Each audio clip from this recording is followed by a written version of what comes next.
जी Nepal HD television अब तपाईं सँगसँगै।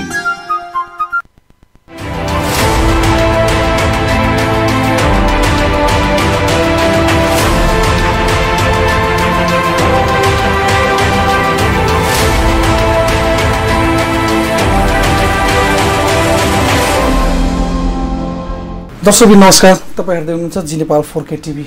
हामी स्थानीय सरकार कार्यक्रममा छौँ। खास गरी यो कार्यक्रममा स्थानीयसँग सरकार राख्ने देशभरकै विषयलाई जोड्ने गरेछौँ, विभिन्न पात्रहरूलाई यो कार्यक्रममा निम्ताउने गरेछौँ। त्यसै क्रममा आज हामीसँग हुनुहुन्छ नेपाल सरकारका युवा तथा खेलकुद मन्त्री महेश्वर जङ्गहतराज। उहाँको नाम टाइटल पनि हो अथकजी। उहाँ हाम्रो स्टुडियोमा हुनुहुन्छ। खास गरी देशभरिमा उहाँ मन्त्री भएपछि के गर्नुभएको अवस्था छ र अहिलेको सरकारले गठबन्धन सरकार छ, यो गठबन्धन सरकारले स्थानीय तहको निर्वाचन त गरायो, अब प्रतिनिधि र प्रदेश सभाको पनि निर्वाचन हुँदैछ। म त्यो सन्दर्भलाई जोडेर उहाँलाई स्टुडियोमा निम्ति आएको छु। स्वागत छ तपाईँलाई। हजुर, धन्यवाद। कस्तो चलिरहेछ तपाईँको यो संसद त हुनुभयो, कानुन बनाउन जनतालाई जनप्रतिनिधिले पठायो होइन, तपाईँ त्यहाँ पुगिसकेपछि कानुनका प्रक्रियाहरू कहाँसम्म बढ्यो, खास गरी देशकै अवस्थामा र बाँके जिल्लाको जुन क्षेत्रबाट तपाईँ निर्वाचित हुनुहुन्छ, जनताले मतदाताले तपाईँलाई भोट दिए, त्यसको लागि कस्तो खाले कानुन बनाउनु भयो कि त्यो प्रभाव र उहाँहरूलाई लाभ भयो? म यहाँ सबैलाई थाहा छ 70 सालको संविधान सभाको निर्वाचनमा उम्मेदवार थिएँ। जति बेला संविधान, जनताको संविधान बनाउने एउटा ठुलो धोको थियो मनमा, तर त्यो अवसर त्यति बेला घुम्यो। त्यसपछि म 74मा उम्मेदवार भएँ र त्यो संविधानले निर्देशित गरेका कानुनहरू बनाउने अवसर मिल्यो र सिंहदरबारभित्र म एउटा सक्रिय सांसदको भूमिकामा रहने गरेको छु। त्यो समितिका बैठकहरू हुन् या संसदमा मेरो उपस्थितिको कुरा होस्, संसदमा सहभागिताको खास गरी विषयवस्तुको सहभागिताको हिसाबले होस्, म संसदमा सक्रिय भूमिकामा रहने गरेको छु र संविधानले परिभाषा गरेका र आवश्यक ठानेका धेरै कानुनहरू, झन्डै 240 वटा जति कानुनहरू संसदबाट बनेका छन् र कैयौँ कानुनहरू संशोधन भएका छन्। मौलिक अधिकारसँग सम्बन्धी झन्डै 1.5 दर्जन जति कानुनहरू बनेका छन्। ती कानुनहरू बनाउने सन्दर्भमा म सक्रियतापूर्वक सहभागी हुने गरेको छु र त्यसमा खास गरी जनताका मुद्दाहरू, जनताले जनप्रतिनिधि किन आफ्नो चुन्छ भने, प्रतिनिधि सभालाई किन पठाइन्छ भने कानुन र नीति निर्माण, यहाँ चाहिँ पोलिटिकल लिडरहरू, पोलिटिकल पार्टीका नेताहरूले सडक नै बनाउनु पर्छ भन्ने चाहिँ मान्यता राख्छन्, तर त्यो सदनमा जानलाई त कानुन नीति निर्माण गर्ने हो त, त्यहाँ गरिन्छ। त्यो अपेक्षा त जनताले त्यहाँ राख्यो होला नि त तपाईँको। त्यस्तो कुन यस्तो कानुनमा तपाईँ सहभागी हुनुभयो, बनाउनमा सहयोग गर्नु? हुन त संसदभित्र त थुप्रै कानुनहरू, विधेयकहरू पारित भएको अवस्था छ, त्यसमध्ये कुन यस्तो बाँकेलाई र देशभरिको लागि, युवाको लागि खास गरी के फाइदा लाभ भएको अवस्था छ? कुन कानुन बनेको? खास गरी हामीले मौलिक अधिकारसँग सम्बन्धित संविधानले परिभाषित गरेका जुन मौलिक अधिकारसँग सम्बन्धित कानुनहरू थिए, ती कानुनमा भूमिहीनलाई जमिन दिने कानुनहरू, खास गरी रोजगार सिर्जना गर्नेसँग सम्बन्धित कानुनहरू, त्यस पछाडि हामीले यो जस्तै स्वास्थ्य लाई आधारभूत आवश्यकता मौलिक अधिकारसँग सम्बन्धित कानुनहरू, जसबाट आम जनतालाई प्रजनन स्वास्थ्यको कुरा गरौँ, हामीले मातृत्व सम्बन्धी कानुनहरू छन्। यी कानुनहरू मार्फत आम जनतालाई लाभान्वित गर्ने खालको अवस्था पैदा भएको छ भने भूमिहीनसँग सम्बन्धित कानुन, जसलाई हामीले संविधानमा जे व्यवस्था गरेको छ त्यससँग सम्बन्धित कानुनले अबको केही वर्षभित्र भूमिहीन जनता नेपालमा रहँदैन। प्रत्येक जनताको भूमिमाथि आधारभूत स्वामित्व रहने खालको व्यवस्थापन हुन्छ। त्यसलाई कानुनको प्रक्रियातिर गइसक्यो। तपाईँ लामो समयदेखि राजनीतिमा हुनुहुन्छ हो, जनयुद्ध कालदेखि नै कमान्डरको रूपमा पनि भूमिका निर्वाह गर्नु, अहिले देशको मन्त्रालयको कमान्डर भएर पनि काम गरिरहनु छ, जनताको लागि, देशकै लागि काम गर्दै हुनुहुन्छ। यो त्यो काल र यो कालमा अलिक के पाउनुभयो तपाईँले काम गर्दाखेरि? त्यसको अनुभवहरू कस्तो प्राप्त भयो? होइन, म खास गरी जनयुद्धको महान 10 वर्षीय जनयुद्धको इनिसिएटर पनि हो, थालनीकर्ता हो र त्यो जनयुद्ध हामी 4वटा कुराहरूको, नेपाली समाजका विभेदहरूको अन्त्य गर्नको लागि गरिएको थियो। पहिलो वर्गीय अन्तर्विरोध, जहाँ धनीहरूले अथवा खास गरी हुने खानेहरूले गरिबहरूमाथि गरिने, जमिनदारहरूले गरिबहरूमाथि गरिने जुन खालको ज्याजती थियो त्यो ज्याजतीलाई अन्त्य गर्ने भन्ने थियो। जसले तपाईँले हेर्नुहुन्छ तराईमा एक खालको दास प्रथा नै थियो, कमैयाहरू कमलरी प्रथा भनेको एक खालको नेपालमा रहेको मानिसलाई दासको रूपमा प्रयोग गर्ने प्रथा। अर्को हली प्रथा छ, तपाईँले जिन्दगीभरि बाउले खाएको बाजेले खाएको ऋणको कारणले जिन्दगीभरि मानिस एउटा मानिसको हली भएर बस्नुपर्ने अवस्था, उसको हलो जोतिदिनु पर्ने अवस्था जुन थियो त्यो प्रथा अन्त्य गर्ने यो धनी र गरिबको बीचको अन्तर्विरोधको प्रथा हो। हामी यसलाई अन्त्य गर्न चाहन्थ्यौँ। त्यसपछि अर्को भनेको हामीले नेपालमा खास गरी क्षेत्रीय विभेद थियो। मतलब विकास भएका क्षेत्रले कम विकास भएका क्षेत्रका मानिसहरूलाई हेप्ने, उनीहरूमाथि मतलब एउटा हेरेको व्यवहार गर्ने। म तपाईँले कुरा भन्दैछु। त्यसपछि तपाईँले अर्को कुरा भनेको हामी नेपालमा रहेको जातीय विभेद, खास गरी सानो जात र ठुलो जात, मधेसी र पहाडी को जुन मतलब रङको आधारमा गरिने विभेद, महिला र पुरुषको बीचमा छोरा र छोरीप्रति गरिने विभेद, यसलाई अन्त्य गर्नको लागि नै हामीले आन्दोलन थालेका थियौँ र एउटा सामाजिक न्यायको परिवेश होस्, वातावरण बनोस् भन्ने थालिएको। त्यो कोणबाट हेर्दाखेरि र अहिले आएर सिंहदरबारमा बसेर म हेर्दाखेरि खास गरी हामीले राजनीतिक परिवर्तन त गर्यौँ, राजनीतिक व्यवस्थामाथि परिवर्तन त गर्यौँ, जनताको अवस्थामा परिवर्तन गर्न अहिले पनि हाम्रो परम्परागत सत्ता बाधक छ। परम्परागत सत्ता भने जो वर्षौँदेखिको हाम्रो चलन चल्तीको सत्ता छ नि भित्र, हामी त राजनीतिक सत्ता हो जो 5-5 वर्षमा जनताको बीचमा इक्जाम दिन जानुपर्छ भने जुन तपाईँले हेर्नुहुन्छ भने वर्षौँको जुन रैथाने सत्ता हो, परम्परागत सत्ता हो, त्यो सत्ता जनताका यावत समस्याहरू हल गर्नको लागि त्यति फिट भइसकेका छैन। तर विगतको अवस्थामा पनि छैन। फेरि त्यो कर्मश जनताको आवश्यकता लोकतन्त्रको अहिले बहस चलिरहेको देशभरिमा लोकतन्त्रको अवस्थाको विषयमा बहस संहिता लोकतन्त्रको लागि माओवादीले ठुलो यो देशमा लडाईँ लड्यो अनि आज त्यो लोकतन्त्र अनि संहिता चाहिँ प्राप्ति भएको अवस्था छ। तर संहितालाई कमजोर गर्ने खाले पनि यो देशमा कता कतै भूमिकाहरू खेलिएको देखिन्छ। संहितालाई फेल गर्न पनि देखिन्छ, किनभने केन्द्रीयकरण शक्तिहरू केन्द्रमा राख्ने, प्रदेशमा नदिने भन्ने तपाईँकै पार्टीका नेताहरूको आवाज उठेको बेला हो हैन। तपाईँहरूकै प्रचण्डजीले पनि कहिले कहिले भन्नुहुन्छ, बेला बेला मधेससँग लभ भयो भन्नुहुन्छ हैन। नागरिकताका कुराहरूमा प्रचण्डजीले बोल्नुहुन्छ, संहिताका कुरामा प्रचण्डजीले नै उठाएको भन्ने उहाँले आफ्नै भाषणमा भन्नुहुन्छ, मैले उठाएको हो संहिता आउनुपर्छ भने। तर संहितालाई कमजोर पार्ने तपाईँकै अहिले यही सरकारभित्र पनि अब केन्द्रीकरणका कुराहरू छ, केन्द्रमै राखेर काम गरिरहनु भएको छ त सरकारले होइन। खास गरी अब जस्तै अहिले जुन गठबन्धन छ, यो गठबन्धन अहिलेको व्यवस्था, अहिलेको संविधान र यो लोकतन्त्रलाई व्यवस्थित गर्नको लागि यसमा केही समस्याहरू देखा पर्न थाले। यसका विरुद्ध यही भित्रै बसेर गतिविधिहरू सञ्चालन हुन थाले भनेर गठबन्धन भएको थियो। तर त्यो कोणबाट हेर्दाखेरि खास गरी अहिले संहिता, गणतन्त्र, धर्मनिरपेक्षता, समावेशी समानुपातिक प्रतिनिधित्व, सामाजिक न्यायका सवालहरूमा गठबन्धनभित्र ठुलो अन्तर्विरोध छैन।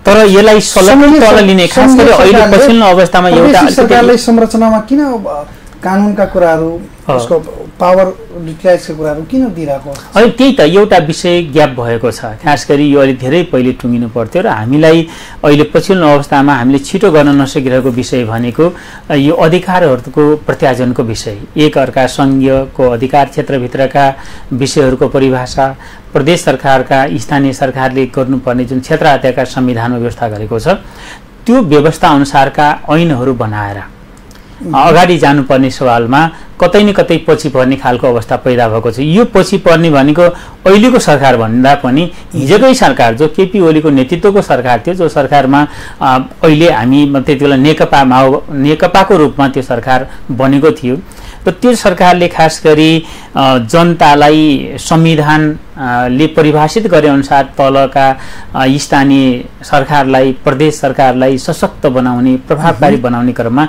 कतै न कतै उदासीन रह्यो, जसले गर्दाखेरि कर्मचारी ऐन ढिला भयो।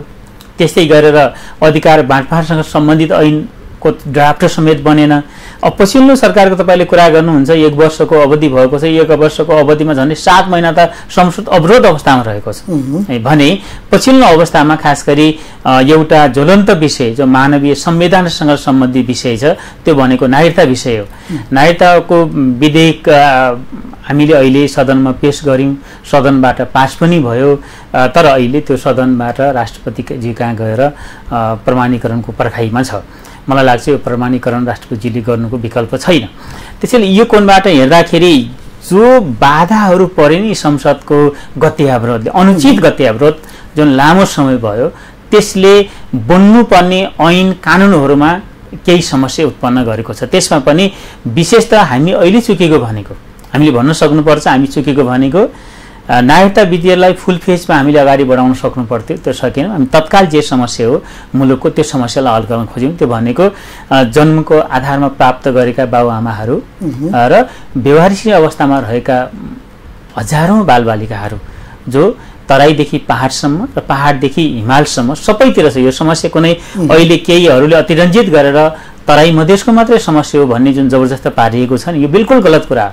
यो आम नेपालीको हिमालमा पनि यो समस्या छ, पहाडमा पनि समस्या छ, यो सहरमा पनि समस्या र गाउँमा पनि समस्या छ, तराईमा पनि समस्या छ भने यसलाई जबरजस्त प्रचारबाजी, त्यो भनेको मधेसको मात्रै समस्या हो भन्ने जुन तथाकथित आफूलाई राष्ट्रवाद भन्नेको रूपमा स्वघोषित राष्ट्रवादीहरूले जे खालको मतलब विदन्डता मचाउने र अनुचित जनताको भावनालाई केन्द्रित गरे त्यसले समस्या पैदा गरेको। सरकारको कुरा मिलिरहेको अवस्था छैन। तपाईँ सरकारको मन्त्री पनि हुनुहुन्छ, के छ? अहिले सामान्य राष्ट्रपतिजीले का संवैधानिक मर्यादा अनुसार उहाँले खास गरी संवैधानिक दायित्व छ, त्यो भनेको सामान्य राष्ट्रपतिले खास गरी स्थानीय जनताले पनि त्यही खोजिरहेछ कि हाम्रो सरकारले, मैले पठाएका जनप्रतिनिधिहरूले अथवा सरकारका मन्त्रीहरूले यो विषयमा के गर्दैछ भनेर चाहिँ स्थानीयसँग सरकार राख्ने विषयवस्तु भएकोले मैले कोसिस गरेको छु। त्यसैले यो विषयमा अब अहिले सरकारले फेरि पनि संसदले राष्ट्रपतिजी कहाँ पास गरेर संघीय संसदले पठाएको छ, त्यसलाई सामान्य राष्ट्रपतिजीले प्रमाणित गर्नुहोला। किनकि पहिले राष्ट्रपतिजीले जे कदम चाल्नुभयो त्यो संविधान अनुसारै चाल्नुभएको, त्यो भनेको उहाँलाई अलिकति यसलाई फुल फेजमै ल्याउने खालको वातावरण, अलि राष्ट्रिय सहमति त्यही ढङ्गले गरे हुन्थ्यो भन्ने उहाँको आशयलाई एक ढङ्गले सकारात्मक ठान्नु पर्यो। अब मैले अहिले सामान्य राष्ट्रपतिजीको भूमिकाप्रति नकारात्मक ढङ्गले सोध्दिनँ, त्यो भूमिकाको हिसाबले सामान्य राष्ट्रपतिजीले त्यो कुरा ल्याउनु भयो। संसदमा त्यसको विषयमा राम्रो छलफल भयो, सरकारले राष्ट्रपति सहमति जुटाउने कोसिस गर्यो। अब राष्ट्रिय सहमति खास गरी वैवाहिक अङ्गीकृत नागरिकताको सन्दर्भमा अहिले राष्ट्रिय सहमति जुट्न सक्ने अवस्था पैदा भएन। त्यो भइसकेपछि वैवाहिक राष्ट्रिय जुन अङ्गीकृत नागरिकताको सवाल छ, वैवाहिकसँग सम्बन्धित नागरिकता, त्यो त हाम्रो विगतदेखि वर्षौँ 50औं वर्षदेखि चलिरहेछ। अहिले त्यो हेजिटेट छँदैछ। त्यसको बारेमा किन राष्ट्रिय सहमति नभएको हुनाले त्यो भइरहेको कुरालाई कतै घचमुच पार्नुपर्ने आवश्यकता भएन, त्यसलाई कतै गजामुजे गराउनु पर्ने आवश्यकतै भएन। किनकि राष्ट्रिय सहमति भएको भए अहिले उठेको विषय ज्यानुन पनि मान्न सकिन्छ। त्यो विषय ज्यानुन कसरी मान्न सकिन्छ भने यो समानताको हिसाबबाट सोचौँ। विपक्षी दल नेकपा एमाले केपी शर्मा ओलीले पनि भनिरहनु भएको छ त नागरिकता चाहिँ समस्या समाधान हुनुपर्छ, एक खाले चाहिँ दिइराख्नु भएको छ।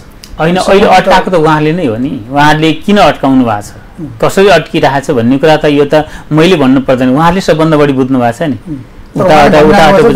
यो त नागरिकता हल गर्नु उहाँले ल्याएको नागरिकता। म त भन्छु पहिले राष्ट्रपति सम्माननीय तत्कालीन प्रधानमन्त्रीले अध्यादेश मार्फत ल्याउन खोजेको मात्र नै ल्याएर राष्ट्रपतिजीबाट प्रमाणितकरण भएर त्यो लागू भएर त्यो बीचमा केही हजार मानिसले नागरिकता समेत लिइसकेको अवस्था छ 3-4 दिनको बीचमा। तर पछि तपाईले सर्वोच्च अदालतमा रिट पर्यो र सर्वोच्च अदालतमा रिट परेपछि सर्वोच्च अदालतले के भन्यो भन्दाखेरि नागरिकता जस्तो विषय अध्यादेशबाट होइन फुल कानुन बनाऊ, संसदबाट ल्याएर आऊ भनेर अदालतले भनेपछि त्यो अध्यादेश निष्क्रिय भयो र सरकारले ल्याएको त्यही मात्र। त्यसमा एउटा प्लस मात्रै छ। अहिले सबैले के बुझ्नुपर्छ भने त्यो नागरिकतामा प्लस भएको विषय भनेको गैर आवासीय नेपालीहरूलाई आर्थिक, सामाजिक, सांस्कृतिक अधिकार सहितको नागरिकता प्रदान गर्ने भन्ने जुन हाम्रो संविधानको व्यवस्था छ त्यो भनेको दक्षिण एसियाली मुलुक बाहेक बस्ने नेपालीहरू, बाहिर बस्ने नेपालीहरू, दक्षिण एसियाली मुलुकमा बस्ने नेपाली होइन। उनीहरू जान्छन् आउँछन्। कतिपय कुराहरू पनि मन्त्रीज्यू अब यो सन्दर्भ जोडिहाल्यो भने म सोधिहालेँ, कतिपय सामाजिक सञ्जाल लगायतका ठाउँमा मान्छेले नबुझेर पनि हुनसक्छ यो नागरिकता विधेयक आउनु र यो संसदबाट पारित हुनु, राष्ट्रिय सभाबाट पारित हुनु, यो चाहिँ घात हो, राष्ट्रलाई ठुलै अपराध हुँदैछ, अपराध गर्दैछ यो सरकारले भने चाहिँ किसिमको जुन चर्चा परिचर्चा छ, यसलाई सरकारले चिर्न सकेको अवस्था छैन नि त। यो जबरजस्त पारिएको छ, सरकारले चिरेको छ, सबै जनताले पनि बुझेको छ। केहीले जबरजस्त सामाजिक सञ्जालमा लेखेर त्यही हेर्नेहरूले के होला भन्ने कुरा हुने भयो। यो कुनै राष्ट्रघाती काम, नेपालीलाई नागरिकता दिने कुरा पनि कहीँ राष्ट्रघाती हुन्छ? नेपाली बाबुआमाले जन्माएका, जसलाई 63 सालको संविधान मार्फत वर्षौं जुन जन्मिएका नागरिकले पाएका जन्मजातको आधारमा नागरिकता प्राप्त गरेका थिएनन्, उनले नागरिकता प्राप्त गरे। जन्मजातको आधारमा नागरिकता प्राप्त, जन्मको आधारमा नागरिकता प्राप्त गरेकाहरूका छोराछोरीलाई वंशजको आधारमा नागरिकता दिने कुरा हो। यो त सहज कुरा हो कि यो भएको कुरा कुनै अहिले नयाँ अहिले कुनै नयाँ जन्मजातलाई नागरिकता दिने भन्ने दलको कतै न कतै यो उहाँले कोसिस गर्नुभयो। तपाईँले के बुझ्नु पर्नुहुन्छ भने यसमा उहाँहरूले राजनीति गर्नुभयो। अझ भन्दा त म त के भन्छु भने उहाँहरूले आफैले ल्याएको अध्यादेशलाई फेरि संसदबाट ऐनको रूपमा विकास गर्दाखेरि संसदको अपमान पो गर्नुभयो त उहाँहरूले त।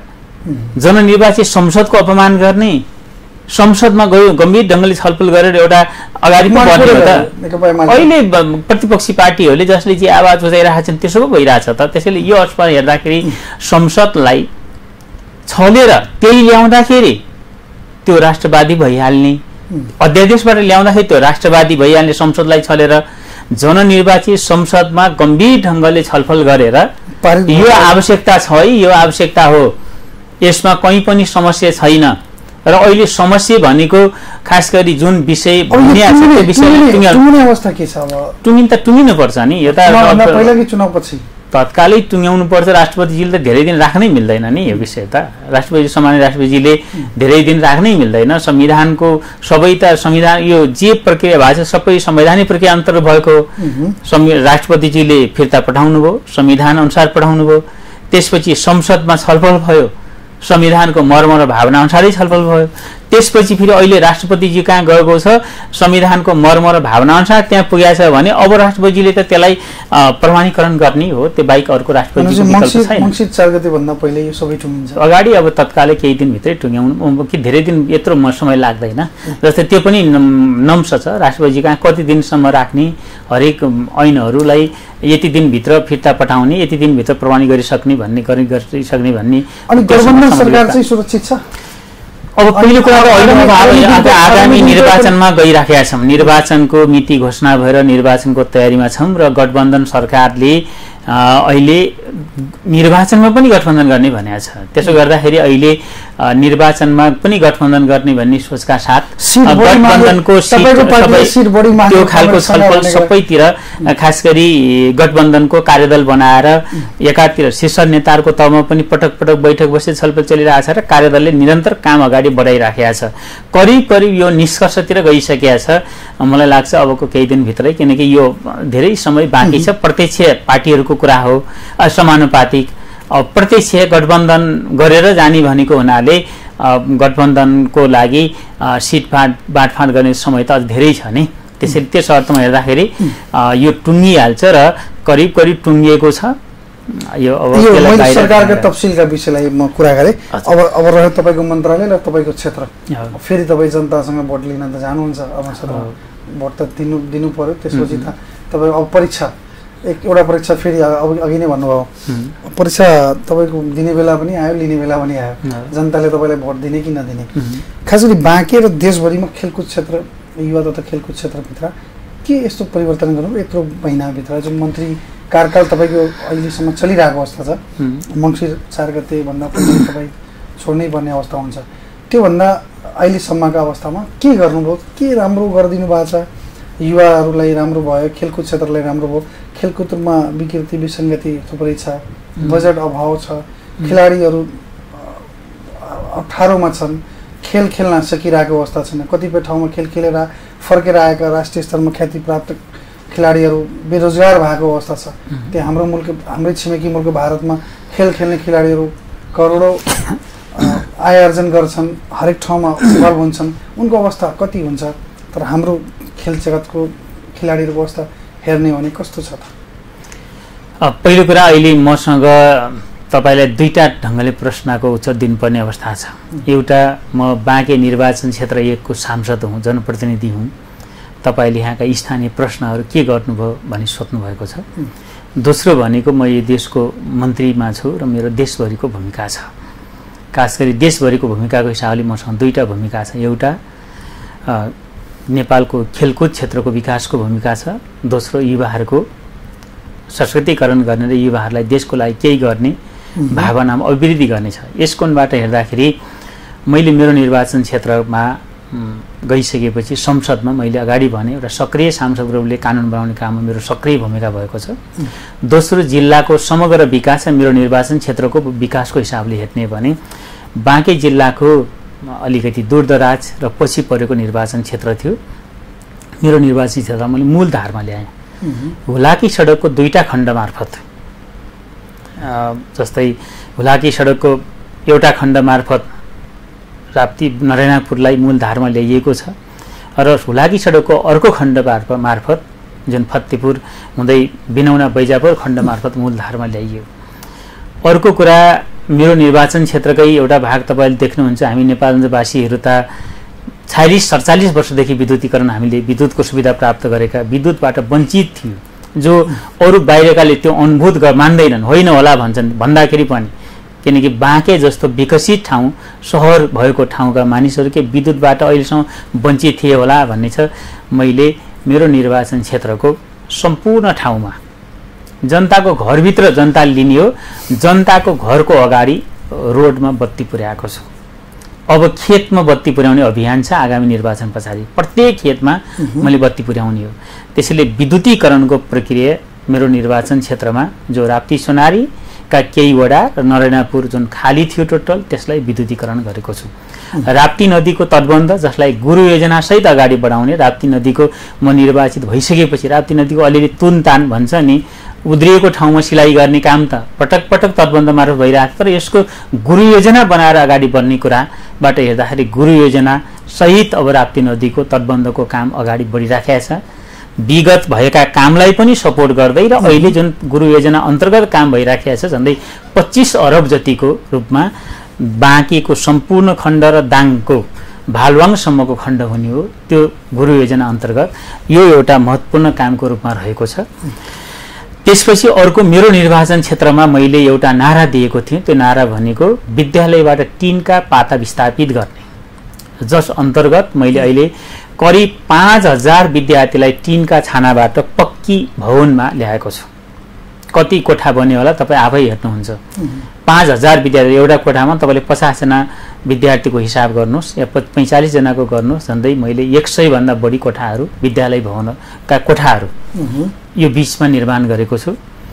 अर्को भनेको खानेपानी, जनतालाई स्वस्थ खानेपानी मौलिक अधिकारभित्र परेको छ। स्वस्थ खानेपानीको लागि धेरै खानेपानी आयोजनाहरू अगाडि बढेका छन्।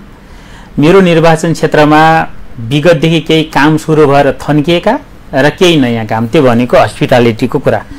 हस्पिटलको व्यवस्था, एक पालिका एक हस्पिटल राज्यको नीति हो, 1500 को हस्पिटल। त्यसअन्तर्गत नरायणपुर लामो समयदेखि अल्पत्र परेको हस्पिटललाई त्यसलाई ठेकादारलाई खोजेर सबै गरेर त्यो हस्पिटल कम्प्लिट भएर चालु अवस्थामा छ। पालिकाको भूमिका त्यसमा थियो कि थिएन? त्यसपछि अर्को कुरा तपाईले हेर्नुस्, अब यो उसको केन्द्रीय आयोजना हो नि, तपाईले पालिकाको भूमिका भनेको गरिदिनु पर्यो भन्ने पालिकाको भूमिका हुने भयो, माग गर्ने पालिकाको भूमिका हुने भयो, त्यसमा त कुनै भएन। तर आयोजना केन्द्रीय आयोजनाहरू हुन्। मैले केन्द्रीय आयोजनाको मात्रै कुरा गर्दैछु। प्रदेश पालिकाले बनाएको, प्रदेशले बनाएको आफ्नो ठाउँ होला, साथीहरूले भन्नु होला, उहाँहरूलाई सोध्नु पनि होला। त्यसैले जस्तै राप्ती सोनारीमा 1500 को हस्पिटल कम्प्लिट भयो, कोलपुरमा 1500 को हस्पिटलको शिलान्यास भएर त्यसको काम भएको छ र मलाई लाग्छ आगामी वर्षसम्म त्यो कम्प्लिट हुन्छ। आगामी आर्थिक वर्षमा, यस आर्थिक वर्षको अन्तिमसम्म त्यो कम्प्लिट हुन्छ। त्यस्तै गरेर अरू छिटपुट हस्पिटलहरू छन्, स्वास्थ्य चौकीहरू जसका कामहरू अगाडि बढेका छन्।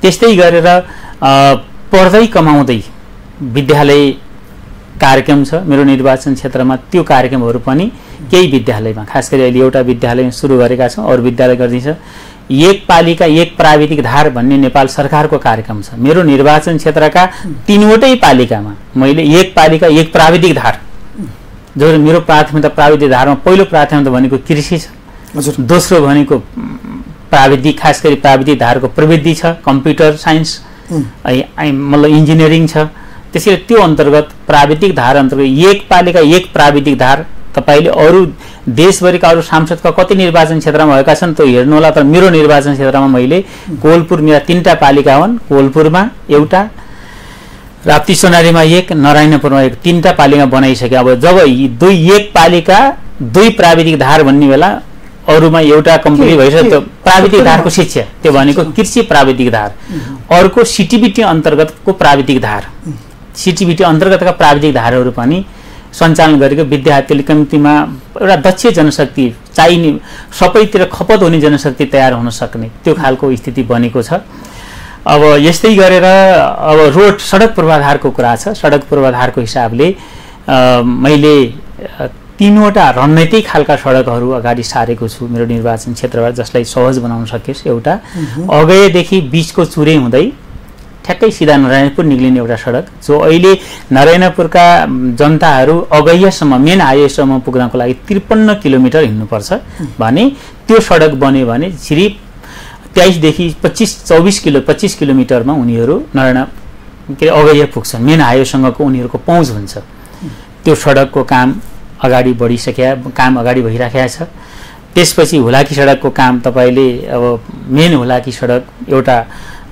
त्यसको एउटा हुलाकी सडकको खण्ड त कम्प्लिट भयो त्यो भनेको अब त्यसको विस्तारको खण्ड मात्रै बाँकी हो 30 किलोमिटर बनाउने 30 मिटरको दूरी मतलब चौडाइ बनाउने काम त भोलि हुँदै जाला अहिले जुन मेन लाइन हो त्यो कालोपत्रे लास्टैसम्म भयो त्यो सफलता मान्नुपर्छ अर्को तपाईले हेर्नुहुन्छ भने अर्को मेन हुलाकी सडक पूर्व पश्चिम जोडिने हुलाकी सडक हो बैजापुरसम्मको ठेक्का टेन्डर भएर बाँकेकै सबभन्दा राम्रो सडक अस्फाल्ट सडक बन्ने हो यो राप्ती नदीको सिद्धुना घाटको पारी नर्सरीदेखि साथै फतेपुरबाट बैजापुर बिनौनातिर जोडिने खण्ड छ त्यो अस्फाल्ट सडक राम्रो सडक बन्ने हो यो किनकि त्यसलाई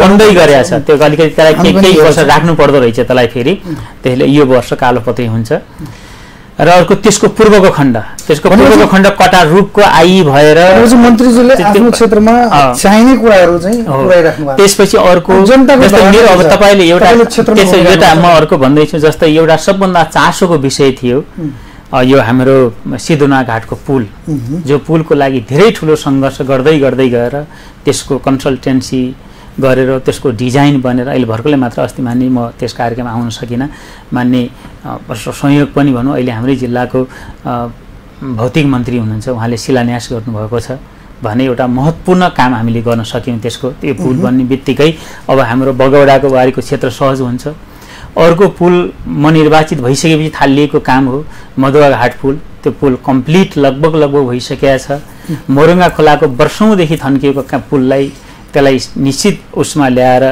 बैजापुरको त्यो पुललाई कम्प्लिट गर्ने खालको काम भयो भने अर्को एउटा सडक मैले 3टा सडक ठुला रणनीतिक सडकहरूमा एउटा अगयदेखि कचनापुर जो बीचबाट एउटा त्यसलाई हुँदै राजा आएर जानकी हुँदै खजुरा जोडेर बर्दिया जोड्ने अन्तर जिल्ला सडक जो हाम्रो बाँकेको मध्य सडक हुन्छ बढी निको हुन्छ तनाव माथि भन्दा मान्छे त्यो सडक बढी चल्तीको पनि हुनसक्छ त्यो सडकको काम अगाडि बढेको छ अर्को सडक खास गरी कोलपुरको यो खड्गबारदेखि चप्परगौडी रोहिणी हुँदै नेपालमा उत्तर जति समय कम छ कुरा धेरै छ वर्षभरिका कुरा गर्ने हो काम धेरै छ तपाईको काम पनि गरिरहनु भएको छ खास गरी मैले अघि नै कुरा उठाएको थिएँ देशभरिका खेलकुद क्षेत्रमा म यो बाँकेको अहिले हाम्रो स्टुडियो भन्दा धेरै टाढा छैन रङशाला व्यवहारिक अवस्थामा छ हो त्यसैले म यही कुरा भन्छु खेलकुदको सन्दर्भमा अहिले हामी देशमा 3टा काम गरिरहेको छौँ एक खेलाडीहरूको मनोबल उच्च बनाउने र खेलाडीहरूलाई खेलभित्र हाम्रो भविष्य छ भन्ने बनाउने एक त्यसको लागि खेलाडीहरूलाई तालिम राष्ट्रिय अन्तर्राष्ट्रिय तालिम दिने उनीहरूलाई निरन्तर क्लोज क्याम्पमा राख्ने निरन्तर अभ्यासको वातावरण गराउने एक। दोस्रो कुरा भनेको उनीहरूलाई सम्मान र पुरस्कृत गर्ने है, र जसको लागि अहिले ओलम्पिकमा स्वर्ण पदक विजेता खेलाडीलाई हामीले 1,32,00,000 रुपियाँ दिन 30 लाख रुपियाँ दिने भनेर निर्णय कानुनी व्यवस्था गरेको छु मैले अहिले।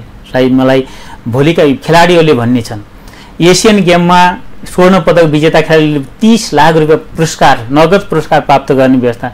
यो साफ च्याम्पियनसिपहरू पटक पटक हुने गर्छन्, त्यसमा एउटा खेलाडीले जित्यो भने 6 लाख रुपियाँ प्रत्येक खेलाडीले पुरस्कार प्राप्त गर्ने, जो कि उनको साफ त भइराख्ने खेल हो नि, अथवा एसियन पनि भइराख्ने हो नि। यो खालको स्थितितिर जाँदा एक पार्ट। दोस्रो कुरा भनेको खेल पूर्वाधार। खेल पूर्वाधारको हिसाबले अहिले हामी एक पालिका एक खेलग्राम अन्तर्गत 753वटा पालिकामा खेल पूर्वाधार बनाउने कामलाई अगाडि बढाउँदैछौँ र यस अन्तर्गत झन्डै 240वटा पालिकामा अहिले पुगेका छौँ। हामी यो वर्ष अरू थप पालिकामा पुग्छौँ र 753वटा पालिकामै खेल पूर्वाधार बनाउने। अर्को 7वटा प्रदेशमा एक प्रदेश एक अन्तर्राष्ट्रिय स्तरको खेल पूर्वाधार रङ्गशाला बनाउने, जसको लागि अहिले फाप्लालाई उच्च प्राथमिकता दिएर सुदूरपश्चिमको धनगढीको फाप्लालाई अन्तर्राष्ट्रिय क्रिकेट रङ्गशाला तथा खेलग्राम बनाउने भने त्यसको काम अगाडि बढेको छ। त्यस्तै बागमती प्रदेशको यो चितवनको रङ्गशाला, गौतम बुद्ध अन्तर्राष्ट्रिय क्रिकेट रङ्गशालालाई बनाउने भनेर त्यो कामको प्रक्रिया अगाडि बढेको छ, मूलपानी छ। र त्यस्तै गरी हामी 7 प्रदेशमा खेल पूर्वाधारहरू अन्तर्राष्ट्रिय स्ट्यान्डर्डका खेल पूर्वाधार बनाउने अभियानमा छौँ।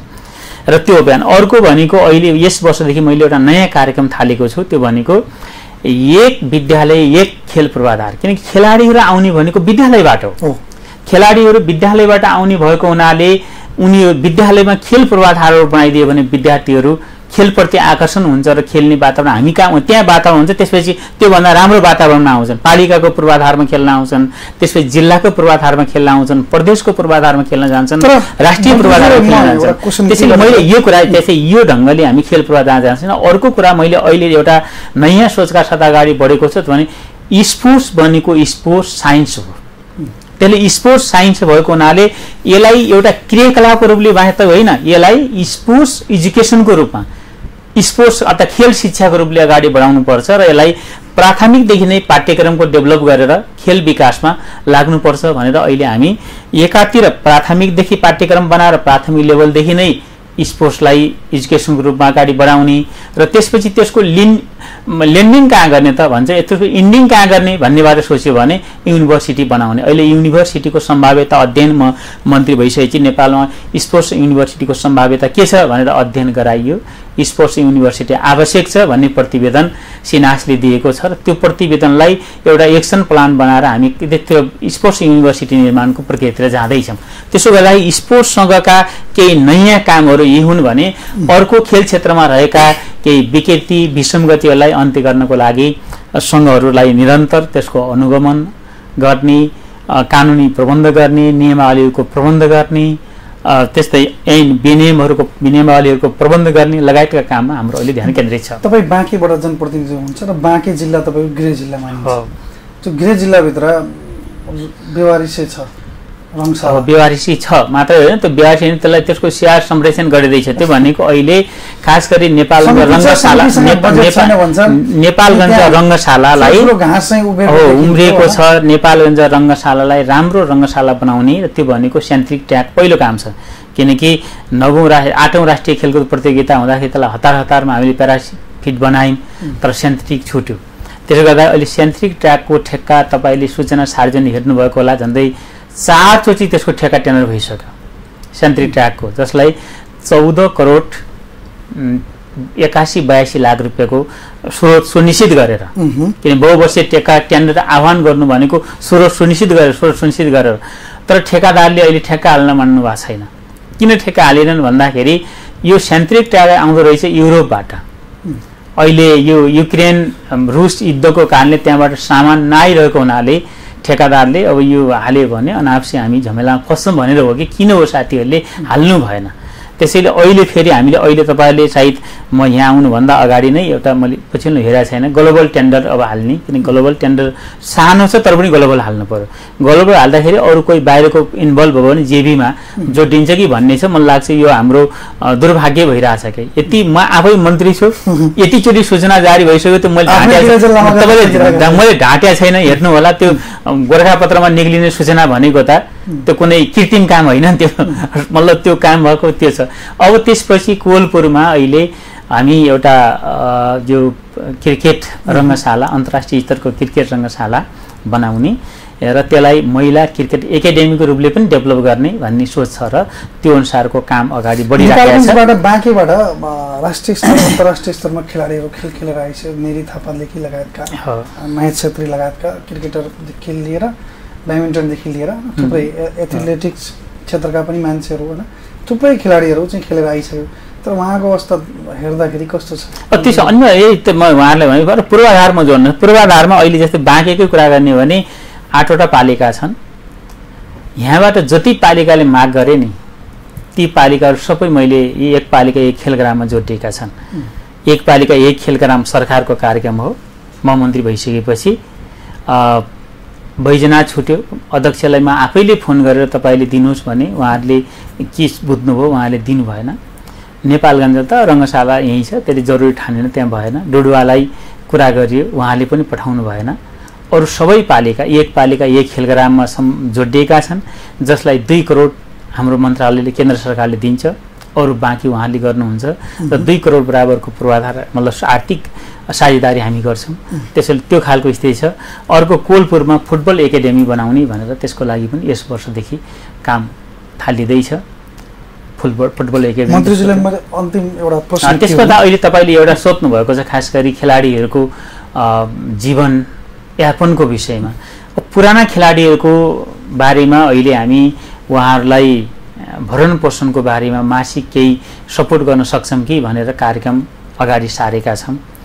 केहीले त पाइराख्नु भएको छ, ओलम्पियनहरूले पाएको अवस्था छ भने अरू अन्तर्राष्ट्रिय इन्टरनेसनल खेलाडीहरूलाई पनि त्यो खालको सपोर्ट गर्ने खालको आधार हामी खोज्दैछौँ भने खास गरी अब नयाँ खेलाडीहरू त अवसरमा जाँदैछन्।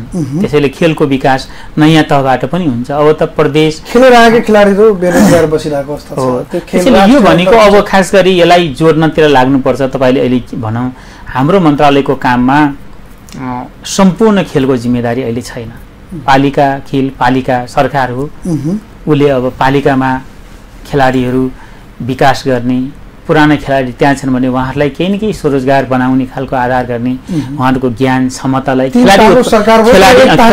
खेलाडी उत्पादनको लागि लाग्नु पर्यो। त्यसपछि प्रदेश सरकारले सिनियर कोचको रूपमा, टिचरको रूपमा उहाँलाई नियुक्त गर्नु पर्यो। अब सङ्घीय सरकारको दायित्वभित्र हिजो देशभरिको खेल संरचना थियो, अब त्यो छैन।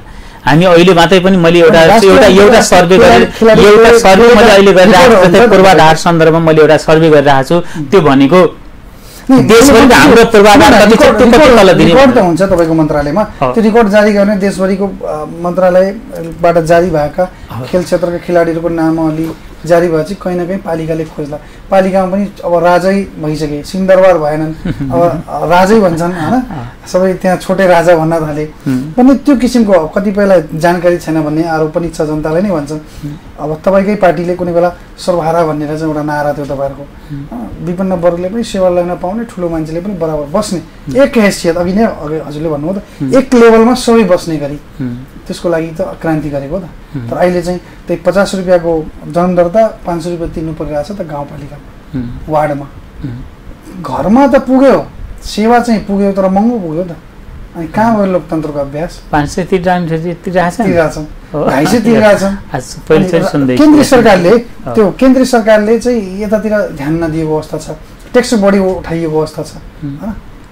ट्याक्स उठाएर त्यो ट्याक्स फेरि जनताकै लागि लगानी भएको छ कि छैन त्यो तपाईँहरूले अलिकति खोज्नुहोस्। जनताको लागि भएको जनताले अनुभूति रोड बन्नु पर्यो, सरकारको मन्त्री हुन्छ, एउटा पार्टीको लिडर पनि हुनुहुन्छ। अहिले नेपालमा खास गरी अहिले स्वतन्त्रका होड चलेको अवस्था छ। पोलिटिकल पार्टीहरू फेल हुँदैछ कि भन्ने सन्देश आइरहेको अवस्था छ। जनताले यस्तो भन्न थाल्यो भने त के हो? अनि लोकतन्त्र अनि यत्रो वर्षको जनयुद्ध अनि सर्वहारा यो सब कहाँ जान्छ त? कहाँ संस्थागत हुन्छ? कसले बचाउँछ? हाम्रो सिस्टम पार्टीगत सिस्टम हो। पार्टीले राज्य सञ्चालन गर्ने पार्टी प्रणाली हो यो। त्यसले गर्दा स्वतन्त्र कहिलेकाहीँ यसो छप्ल्याङ हुन्छ नि, माछा मार्न गएको बेला माछा मात्रै जालमा परेको हुँदैन, त्यहाँ गङ्गाटा पनि आउँछ, सर्प पनि परेको हुन्छ कहिलेकाहीँ, अरू विभिन्न मतलब माछाका पनि विभिन्न प्रजाति परेका हुन्छ भने जस्तै यो लोकतन्त्र हो। लोकतन्त्रको सुन्दर अभ्यास भनेको सबै आउँछन्, कहिले कुनै आउँछन्, कहिले कुनै आउँछन्। उनीहरूले फेरि कर्मश स्पेस बनाउँछ। महँगो अभ्यास भयो कि हो यो स्थानीय 3 तहको सरकार भयो, तर महँगो अभ्यास भयो। को मार्गमा छ? जनता, किसान। नारायणपुरमा अहिले तपाईँ आफै अघि अब तपाईँ अस्ति अर्थमन्त्रीसँग भिजिट पनि गर्नुभएको अवस्था छ। नै म आफैले गरेको छु, अर्थमन्त्रीसँग त भएन, म तपाईँको सुभाषमा अर्थमन्त्रीले पनि भिजिट गरेको अवस्था छ। त्यहाँ चाहिँ किसानले चाहिँ मल पाएनन्, खेती भएन, सुक्खा पर्यो, पानीको सिँचाइको व्यवस्था छैन भन्ने किसिमले एकातिर छ भने अर्कातिर चाहिँ उनीहरूलाई सेवा सुविधा उनीहरूले पाउने राज्यबाट धेरै कुराहरूबाट वञ्चित छन् हैन। पालिकामा निर्भर छन्, पालिकाका अध्यक्षसँग निर्भर मात्र छन्। सरकारको स्थानीय सरकार त आयो, 3 तहका सरकार आयो, तर ट्याक्स लिने बेला मात्र भयो कोर्डिनेसन कि जनताको होइन। जस्तै केन्द्र सरकारको सहभागिता छ स्थानीय सरकारसँग सिधा। अहिले त्यहाँको केन्द्र सरकारको सहभागितामा जनतासँग डाइरेक्ट छैन, यो कुरा बुझ्नुपर्छ। किनकि हाम्रो संहिताले, हाम्रो संविधानले सिधै जनतासँग गर्ने भनेको पनि होइन। किनकि केन्द्र सरकारले ठुला कामहरू, अन्तर्राष्ट्रिय कामहरू र देशका ठुला पूर्वाधारका कामहरू, ठुला परियोजनाको कामहरू गर्ने भन्ने हो भने मजौला खालको कामहरू प्रदेश सरकारले गर्ने हो र साना काम र जनताको सेवा प्रवाह गर्ने काम स्थानीय सरकारले गर्ने। त्यसैले यस अर्थमा हेर्दाखेरि देशभरिमा मेरो कुरा एकछिन सुन। त्यसो गर्दाखेरि कस्तो हुने भने त्यो कोणबाट हेर्दाखेरि स्थानीय सरकारको दायित्वभित्रका कामहरू स्थानीय सरकारले नै गर्ने हो, त्यसलाई संविधानले व्यवस्था गरेको छ। त्यसले गर्दा स्थानीय सरकारले जनताबाट बढी कर उठाएका छन् भने त्यो विकासको काममा, पूर्वाधारको काममा, रोजगार सृष्टि हुने काममा लगाएका छन् कि मतलब गाडी घोडा किन्ने सुविधा लिने काममा गरेका छन्, त्यसको फैसला जनताले मात्रै हेर्नु पर्यो।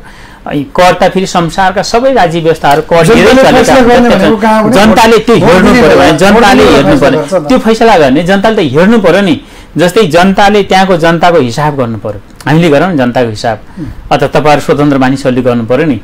कति पैसा उठ्यो, कति घर धुरी छ, कति पैसा उठ्यो, केबाट उठ्यो होला, त्यो अनुसारको विकास निर्माणका कामहरू त्यसको अनुभव गर्ने हो।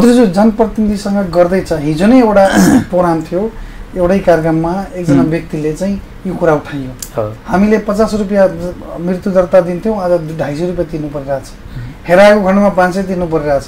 यो लोकतन्त्र? यसलाई लोकतन्त्र र नलोकतन्त्र भनेर यो पैसासँग हिसाब गर्न मिल्दैन। तपाईँले लोकतन्त्रलाई पैसासँग मात्रै हिसाब गर्नुभयो भने भएन। लोकतन्त्र मार्फत सेवासँग गर्नु पर्यो। सेवाबाट हेर्ने तपाईँले हेर्नुहुन्छ भने मैले भने नि तपाईँलाई अगाडि, जनताबाट उठेको कर के काममा लगाएका छन्, अब हामीले त्यसको हेर्नु पर्यो, त्यसको हिसाब किताब मात्रै चाहियो। त्यो काम जस्तै जनताबाट कर उठ्यो, जनताबाट अत्यधिक कर उठाउनु हुँदैन, म यो कुरामा विश्वास गर्छु। तर पनि फेरि जनताबाट करै उठाउनु हुँदैन भन्ने कुरा पनि होइन। जनताबाट कर उठाएको कुरा सेवामा प्रभावित भयो भने त्यसबाट हामीले हस्पिटल विकास गरेनौँ। त्यो करबाट आएको पैसाले अहिलेको सामान्य स्वास्थ्य कर्मचारी डाक्टर राखिराखेनौँ। हामीले त्यो कुरा ध्यान दिनु। देशको अर्को कुरा तपाईँले के ध्यान दिनु पर्यो भने, मेरो सुन्नु, अर्को कुरा तपाईँले के सोध्नु पर्यो भन्दा त्यसपछि तपाईँले करबाट आएको कुराले बाटो हाम्रो बनाएकै छैन, पूर्वाधार बनेको जनताले हेर्ने त्यहाँ हो कि जो भयो भने सुविधा भयो, त्यो कोणबाट हामीले हेर्ने पुरा गरेको अवस्था छ। जनप्रतिनिधि दायित्व पुरा गरेको सरकारले, जनप्रतिनिधिले दायित्वै पुरा गरेनन् भन्ने कोणबाट हेर्ने भन्दा गरेका छैन। मैले यो कुरा यो तपाईँको टेलिभिजनमा दिने फैसला होइन कि, म जनताबाट आएको पैसाले त्यहाँ के भएको छ त्यो कुरा म हेर्न जान्छु। तपाईँले भने म त्यो कुरा मेरो निर्वाचन क्षेत्रमा, मेरो पालिकामा, मेरो आफ्नै पालिकामा पनि हेर्न जाने भयो। मेरो प्रश्न चाहिँ मन्त्रीजीले अर्कै बुझ्नुभयो। मैले भनेको जनताले यस्ता गुनासोहरू गर्छ अनि यो गुनासो सरकारले कसरी सम्बोधन गर्दैछ भन्ने कुरा। त्यो सरकार जनताबाट, पहिलो कुरा त जनताबाट कर उठेको पैसा जनताकै सेवामा लगाउनु पर्यो, जनताको सुविधामा लगाउनु पर्यो, जनताको विकास निर्माणको काममा लगाउनु पर्यो। डाक्टर छैन भने डाक्टर ल्याएर जनतालाई सुलभ स्वास्थ्य दिन सक्ने आधार बनाउनु पर्यो। शिक्षक छैन भने शिक्षक विद्यालयमा शिक्षाको प्रबन्ध गर्नु पर्यो, पढ्ने वातावरण राम्रो छैन भने विद्यालय भवनहरू बनाउन थाल्नु पर्यो, रोड छैन रोड बनाउन थाल्नु पर्यो। मेरो भनाइ के नि जनताबाट लिएको कर, उठेको कर जनतालाई नै फिर्ता गर्ने हो राज्यले। त्यो फिर्ता गर्ने भनेको के हो त भन्दाखेरि पूर्वाधार निर्माणका कामहरू जनतालाई थप सेवा र सुविधा दिएर गर्ने हो कि राज्यले फिर्ता गर्ने हो। हरेक राज्यले उठाउने पैसाहरू स्थानीय सरकारले होस्, केन्द्र सरकारले या प्रदेश सरकारले उठाउने पैसा भनेको त्यो जनतालाई नै फिर्ता गर्ने। तर फिर्ता के रूपले गर्ने हो भन्दाखेरि तपाईँले अस्ति एउटा छलफल चलाएको थियो कि हाम्रो केन्द्रीय बजेटको सन्दर्भमा नेपालमा भूमि व्यवस्था मन्त्रालयले राम्रो कर उठाउने, पैसा राज्यलाई सबभन्दा बढी उठाइदिने, तर त्यो मन्त्रालयमा फेरि बजेट कम दियो, अर्थ मन्त्रालयबाट कम विनियोजन भयो भने यो अन्तर्विरोधी भयो। यसको मतलब हाम्रा प्राथमिकताहरूमा तपाईँले हेर्नु पर्यो, राज्यले कर उठायो तर हामीले त हेर्छौँ राज्यले कर उठायो तर त्यो कर केमा जानु पर्यो भन्दाखेरि जस्तै कृषि सहुलियत मार्फत जनता कहाँ फिर्ता हुनु पर्यो, विद्युतको सिँचाइ मार्फत जनता कहाँ त्यो फिर्ता हुनु पर्यो हैन। आइसकेछौँ तपाईँलाई खास गरी बाँकेको सन्दर्भमै जोड्यौँ। बाँकेमा थुप्रै काम गर्नुभएको छ, देशको लागि पनि काम गरिरहनु भएको छ। अब आगामी चुनाव फेरि नाम पनि सिफारिस भएको अवस्था छ, चुनाव लड्ने नै तपाईँ हो। अब जनताले भोट दियो भने चुनाव जितेर फेरि जाने हो, प्रतिनिधि सभामा फेरि सहभागी हुने, फेरि नयाँ कानुन बनाउने, फेरि यस्ता कामहरू गर्ने हो जनताको लागि भन्ने सन्दर्भलाई जोडेर तपाईँले निम्ति आएको थियो। अब यो कता कतै यो जुन पोलिसी मेकरहरूमा यहाँबाट पठाएर जनताले जुन अपेक्षा राख्छन्, यो अपेक्षा तपाईँले अहिलेसम्म क्षेत्रमा जानुभएको छ, आएपछि त क्षेत्रमै घुमिरहनु भएको छ, धेरै पटक आउनु भएको छ यो बिचमा। तपाईँ जनतामा जाँदाखेरि जनताले के भनिरहेको छ? तपाईँको जनताले त्यहाँ पुग्दाखेरि पहिलो पुग्दाखेरि चाहिँ कस्तो अभ्यास थियो, अहिले पुग्दाखेरि कस्तो अभ्यास भइरहेको छ? पहिलो कुरा म 4 वर्षमा मैले मेरो निर्वाचन क्षेत्रमा मेरो जनतालाई विकास निर्माणको कामको सुरुवातको हिसाबले सन्तुष्ट गर्न सकेको छु। तर जनताको अपेक्षा विकास निर्माण मात्रै छैन, अहिलेको सबभन्दा विकराल समस्या भनेको जनताको रोजगारीको समस्या हो। त्यसैले मैले जनतालाई भन्ने पनि गरेको छु, राज्यले ठुला विकास पूर्वाधारका काम गर्छ भने त्यो जनतालाई स्वरोजगार बनाउनको लागि गरेका कामहरू हुन्। के त्यो हुलाकी सडक बन्यो भनेपछि त त्यहाँ त व्यापार व्यवसाय गर्न थाल्नुपर्ने, जनताले उत्पादनका काम गर्न थाल्नुपर्ने। मेरो जनतालाई मैले भन्ने गरेकै त्यही हो। त्यसै तपाईँले विद्युत गयो भने त अब मेरो कुनै पनि चिज कुँदैन, सर्दैन, मैले उत्पादन गरेको चिज मसँग बच्छ, मैले बजारसम्म पुर्याउन सक्छु भन्ने आधार तयार गर्नुपर्छ। त्यसैले ठुला पूर्वाधारका कामहरू मार्फत जनतालाई स्वरोजगार बनाउने, रोजगार बनाउने, धनी बनाउने अभियानमा हामी लाग्यौँ। त्यो हामीले कम्प्लिट गर्दैछौँ। तर त्यसैले अर्को कुरा जनता रोजगारको पार्टबाट हेर्दाखेरि जनताका प्रत्येक घरमा रोजगारी होस् भन्ने जनताको अपेक्षा छ। यो कामलाई आगामी दिनमा हामीले अगाडि बढाउँछौँ। प्रत्येक जनताको घरबाट रोजगार सृष्टि गर्ने आधार तयार गर्छौँ, स्वरोजगार हुने आधार तयार गर्छौँ। म त अहिले त्यही अभियान अन्तर्गत पनि बाँकेमा स्वरोजगार सहकारी मार्फत युवा स्वरोजगारको कोषलाई जिल्लामा ल्याएर युवाहरूलाई स्वरोजगार बनाउने अभियानमा पनि म लागिरहेको छु। त्यसैले त्यो खालको स्थितिबाट हुने के हो भन्नुहुन्छ भने अब हामीले अगाडि बढ्ने त्यता हो। त्यसैले जनताका केही कामहरू छन्, मैले अगाडि भने मैले अहिले आफ्नो निर्वाचन क्षेत्रलाई मैले यो 4-5 वर्षमा पहिलो कुरा मैले सिक्नु थियो, सिकेँ, जनताले मलाई सिक्न पठाएको थियो। दोस्रो कुरा जनताले मलाई केही गर्न पठाएको थियो, त्यो भनेको जग हाल्न पठाएको थियो। अब 5 वर्ष भनेको मलाई तपाईँहरूले फेरि जनताले छान्नुपर्छ। त्यसपछि 5 वर्षमा अहिलेका जगहरूबाट जनताको त्यहाँको विकास समृद्धिलाई अगाडि बढाउँछु। र त्यति मात्र होइन, म त बाँके जिल्लाकै पनि एउटा अगुवा प्रतिनिधि हुनुको, जनप्रतिनिधि हुनुको, राजनीतिक कर्मी हुनुको कारणले बाँके जिल्लाका समग्र विकासको खाका पनि मसँग छ।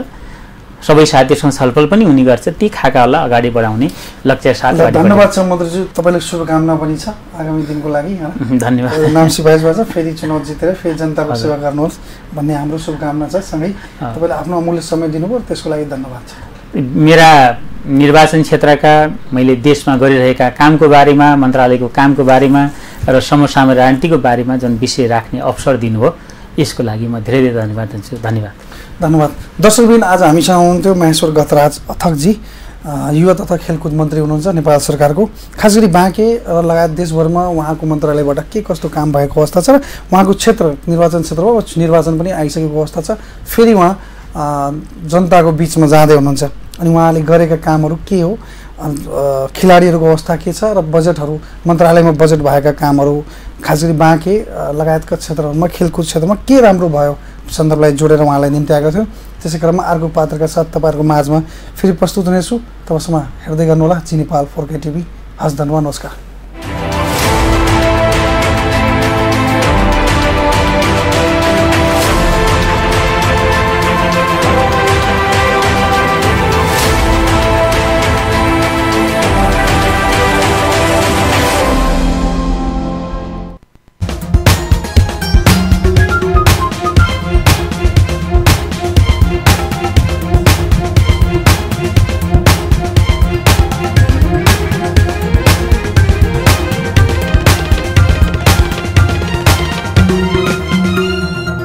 जी नेपाल HD टेलिभिजन अब तपाईँ सँगसँगै